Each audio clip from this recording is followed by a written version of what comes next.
अस्सलाम वालेकुम। आज का हमारा ट्यूटोरियल मल्टीपल क्लिपर पर है।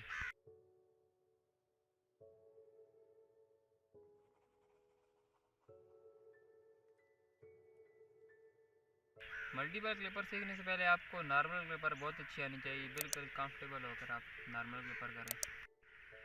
क्लिपर करने के लिए आपका पाँव बहुत दूसरी साइड पर बेंड होना चाहिए। उसके लिए आप ये जो टेक्निक साथ में नज़र आ रही है इस पर गौर करें कि किस तरह फुट पे गौर आपने अपने एंकल पे ज़ोर डालना है, लेकिन इतना ज़्यादा नहीं कि वो डैमेज हो जाए, लेकिन काफ़ी ज़ोर डालना है ताकि वो बेंड होना सीख जाए।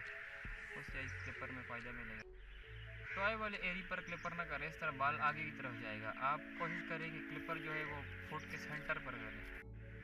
बाल को फॉलो करें, इसमें बाल मूव करता है, क्लिपर में थोड़ा सा आगे पीछे चला जाता है, तो आप अपने साथ मूवमेंट भी करें। एक जगह पर खड़े होकर करेंगे तो इससे आप मल्टीपल बहुत मुश्किल से सीखेंगे। रिलैक्स होकर क्लिपर करें।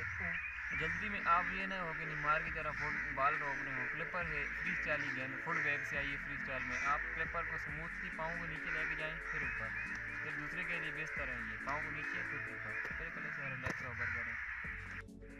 मल्टीपल क्लिपर सीखने के बाद आप इसको बहुत ज़्यादा एडवांस कर सकते हैं। इसमें बहुत सारे न्यू मूव होते हैं, लाइक आईबोकी हो गया, आयमा हो गया, ये बहुत सारे PWG अपने अपने मूव निकालते हैं। आप वर्ल्ड स्टेज पर भी जिस होते हैं तरह तरह के मूव, आप भी मूव सीख सकते हैं। और इसके साथ हमारा आज का ट्यूटोरियल ख़त्म हुआ। आप अपना फीडबैक दिया करें और फ्री स्टाइल किया भी करें। फ्री स्टाइल ही लोग नहीं करते, हम वैसे ही ट्यूटोरियल बनाते रहते हैं, तब हम इनकंसिस्टेंट हैं। अगर रिप्लाई मिले तो हम बहुत कंसिस्टेंसी के साथ ट्यूटोरियल अपलोड करें। तो खुदा हाफिज़, बस दुआ में याद रखेंगे।